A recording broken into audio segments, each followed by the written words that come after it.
ઉપરથી નાખવાના છે આ ગાંઠિયા. ગાંઠિયા નાખો ને ત્યારે તમારે વધીને 2 થી 3 મિનિટમાં કાઢી લેવાનું છે. લાઈક કરો, સબસ્ક્રાઇબ કરો. હે કઈ કીધું હોય ને લાઈક કરો અને સબસ્ક્રાઇબ કરો. સબસ્ક્રાઇબ કરો, કરી નાખો ફટાફટ સબસ્ક્રાઇબ.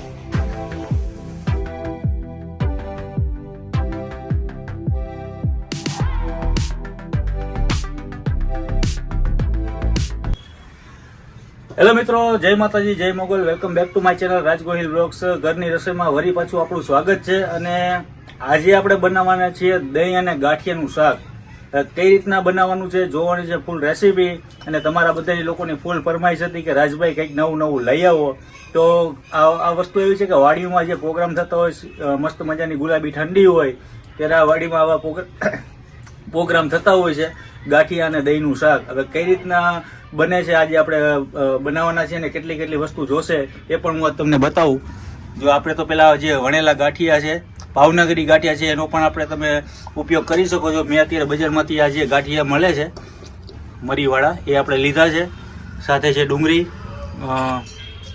આપણે જે આદુ લસણની પેસ્ટ કરેલી છે મરચાંની, અને આ છે આપણા ટમેટા છે, મરચાં છે, સૂકા લાલ મરચાં છે, ધાણાભાજી છે, આદુ છે, અને આ છે દહીં. તો આની ને આપણા ગરમ મસાલા. તો આની પ્રોસેસ કઈ રીતના છે તમને જે લાઈવ બતાવીએ અને જોતા રહો અને બીજાને પણ વિડીયો મોકલતા રહો. નવી રેસીપી છે, બને એટલી શેર કરજો. જય માતા. મિત્રો, આપણી જે સાધન સામગ્રી તમને જે બતાવી દીધી, તપેલું પણ આપણે ચડાવી દીધું છે. આની ઉપર હવે તેલ આવશે.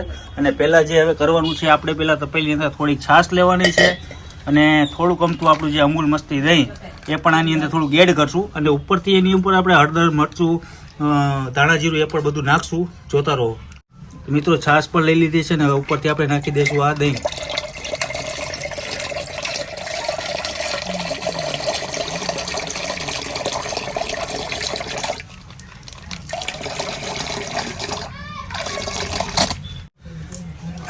દહીં અને છાશ આપણે બે મિક્સ કરી લીધું છે. અને આની ઉપરથી આવશે આપણા જે મસાલા, એ હવે તમને બતાવું કયા કયા મસાલાની ઉપર પડશે.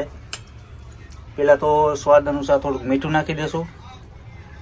પછી થોડીક આપણે નાખશું હળદર અને થોડુંક ઉપરથી નાખશું અડધી ચમચી જેટલું ધાણા જીરું. અને આને કરી નાખવાનું છે આપણે મિક્સ.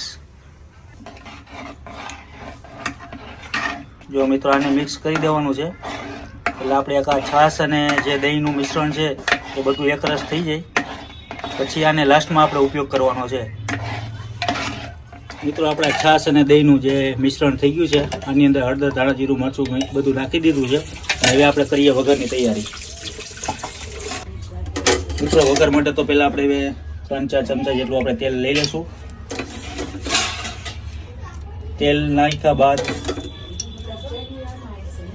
પછી આની ઉપર આપણો બધો જે જીરું છે, રાઈ છે એનો વઘાર કરશું આપણે. મિત્રો, આપણું તેલ આવી ગયું છે. હવે આપણે પહેલાં રાઈ નાખશું, પછી ઉપરથી નાખશું જીરું,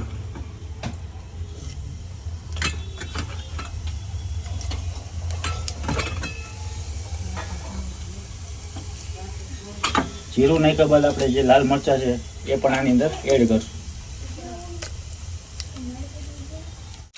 ડુંગળીની પેસ્ટ પણ તમે નાખી શકો છો અને પીસ પણ તમે એડ કરી શકો છો.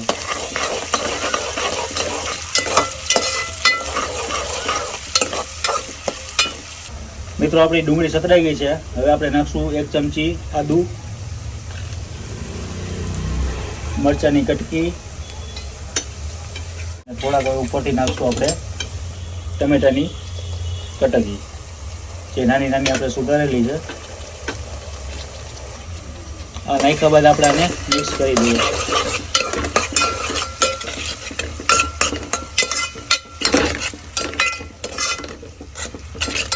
મિત્રો, હવે આપણે જે વાટકાની અંદર આપણે થોડુંક લઈ લઈશું. પહેલાં તો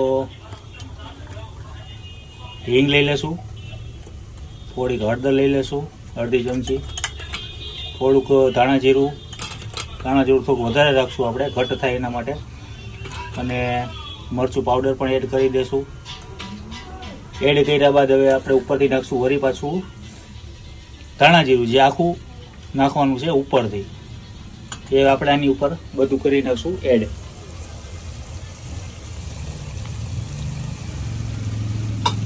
અને સ્વાદ અનુસાર ઉપરથી નમક એડ કરશું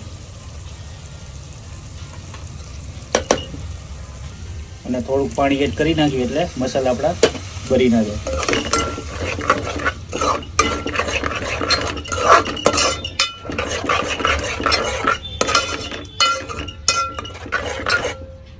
મિત્રો આપણે જે મસાલા હવે એડ થઈ ગયા છે ને, અત્યારે આપણે જે પેલા કીધું હતું દહીં અને છાશ બે મિશ્રણ કરીને આની અંદર હળદર, મરચું, ધાણા જીરું એડ કર્યા છે એ આની ઉપર એડ કરી દઈશું.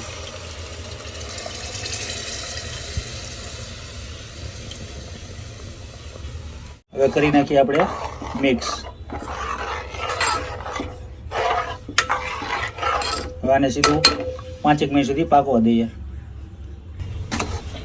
મિત્રો તમને એવું લાગે કે થોડુંક આપણું આ પતલા જેવું થયું છે, થોડીક રસા જેવું થયું છે, તો તમે ગાંઠિયાનો ભૂકો આની અંદર એડ કરી નાખવાનો છે એટલે થોડુંક ઘટ્ટ ગ્રેવી થઈ જાય. એના માટે આપણે ગાંઠિયાનો ભૂકો એડ કર્યો છે. હવે આને 2 મિનિટ સુધી એને ફૂલ જે પકાવવાનું છે. આ પકાઈ જાય પછી એની ઉપરથી નાખવાનું છે આપણે ગાંઠિયા. તો મિત્રો દહીં અને ગાંઠિયાનું શાક કોને બનાવીને જે ખાધું છે કે કોઈ આવી રીતે વાડીમાં પ્રોગ્રામ કરેલો હોય તો મને કોમેન્ટમાં જરૂરથી જણાવજો. અને કદાચ કોઈએ ના બનાવ્યું હોય તો આ રેસીપી જોઈને તમે વાડીમાં પ્રોગ્રામ પણ કરજો. અને દહીં અને ગાંઠિયાનું શાક કેવું લાગ્યું છે મને કોમેન્ટમાં જણાવજો. અને આજે કંઈક નવી રેસીપીને કંઈક નવું કરવા માટે આપણે રેસીપીનો વિડીયો શૂટ કર્યો છે આજે, અને તમને બતાવવા માટે કે આમાં ભાવનગરી ગાંઠિયા પણ ચાલે અને વણેલા ગાંઠિયા હોય એ પણ ચાલે. તો આપણે બજારમાં જે વણેલા ગાંઠિયા જે તૈયાર મળતા હોય છે તે લઈ આવ્યા છે. તો એ આગળની પ્રોસેસ જુઓ, હજી બાકી છે ઘણું બધું, જોતા રહો.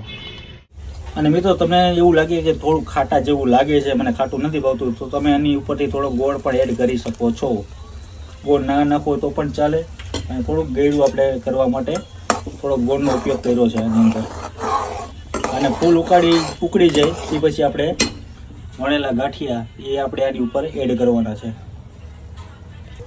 મિત્રો આપણું છાશ અને દહીં ફૂલ ઉકળી ગયું છે ને હવે આપણે ઉપરથી નાખવાના છે આ ગાંઠિયા. ગાંઠિયા નાખો ને ત્યારે તમારે વધીને 2 થી 3 મિનિટમાં કાઢી લેવાનું છે. અને આ બફાઈ જાય જુઓ. અને ગાંઠિયાના ભાગમાં પણ મીઠું વધારે હોય છે એટલે મીઠું તમે તમારી રીતે નાખજો જોઈ વિચારીને. આ થઈ ગયું છે આપણું ગાંઠિયાનું શાક રેડી. ઉપરથી નાખી દઈએ ધાણા ભાજી એટલે આપણું આ શાક થઈ ગયું છે ઓલરેડી કમ્પ્લેટ. તો કોણે આવું શાક બનાવીને ખાવું છે કોમેન્ટ જરૂરથી કરજો. અને ના બનાવ્યું હોય તો તમે ઘરે પણ બનાવી નાખજો. હવે ટેસ્ટિંગ કરીએ.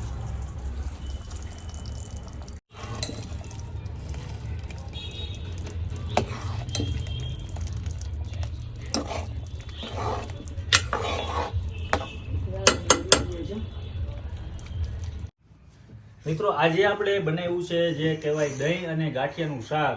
આપણે કાઠિયાવાડમાં રહેતા હોય એટલે દેશી ભાણાની મોજ હોય એટલે કાંઈ ઘટે નહીં. ઘણી બધી વાડીઓમાં પ્રોગ્રામ થતા હોય છે, મિત્રો સાથે પ્રોગ્રામ કરતા હોય છે, પણ તમે બધા આવી રીતના આ વસ્તુ બનાવજો. ને ઘણા બધા બનાવતા પણ હશે, પણ મેં આજે વણેલા ગાંઠિયા છે. ભાવનગરી ગાંઠિયા હોય તો પણ ચાલે, ઓલા ગાંઠિયા હોય તો ચાલે. તો અત્યારે આપણે દહીં, છાશ અને જે વઘાર મારીને જે મસ્ત મજાના મસાલા ભરપૂર નાખીને બનાવ્યું છે ગાંઠિયાનો ભૂકો અને ગ્રેવીવાળું શાક. અને તમે આ બનાવીને ટેસ્ટ કરજો, કેવું બન્યું છે મને કોમેન્ટમાં જણાવજો. અને આજે હું પરોઠા સાથે અને ગાંઠિયા અને દહીંનું શાક. હાલે પીશું શક્તિ આજે પહેલી બાઈટ.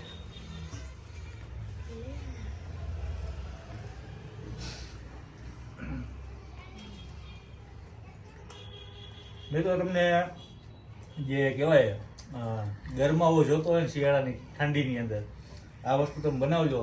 અને જો બાજુવાળા મહેમાન એમ ના કહે કે આ વસ્તુ તમે 1 નંબર બનાવી છે. અને મેં આ વસ્તુ ખાધી હતી આપણે જામજોધપુરમાં અંદર જે અગાસી ઉપર જે ગાંઠિયા કાજુ ગાંઠિયાનું શાક બનાવે છે. અને આજે આપણે આ બનાવ્યું તો ખરેખર ભાઈ આ મિત્ર આજે તમે ઘરે બનાવજો, દાઢે તૂટી જશે એવું શાક છે. કેવું બન્યું શક્તિ? મસ્તીનું. લાઈક કરો, સબસ્ક્રાઇબ કરો. હે કઈ કીધું હોય ને લાઈક કરો અને સબસ્ક્રાઇબ કરો. સબસ્ક્રાઇબ કરો, નથી આવડતું. કરી નાખો ફટાફટ સબસ્ક્રાઇબ. આજનો વિડીયો અહીંયા પૂરો કરીએ. મળીએ નવા વિડીયો સાથે, નવી મોજ સાથે.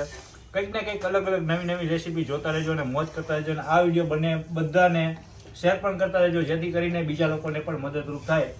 તો આ વિડીયોને બને એટલો શેર કરજો. અને આ શાક તો તમે જે કોઈ વિડીયો જુઓ છો એકવાર તો જરૂરથી બનાવજો. જય માતાજી.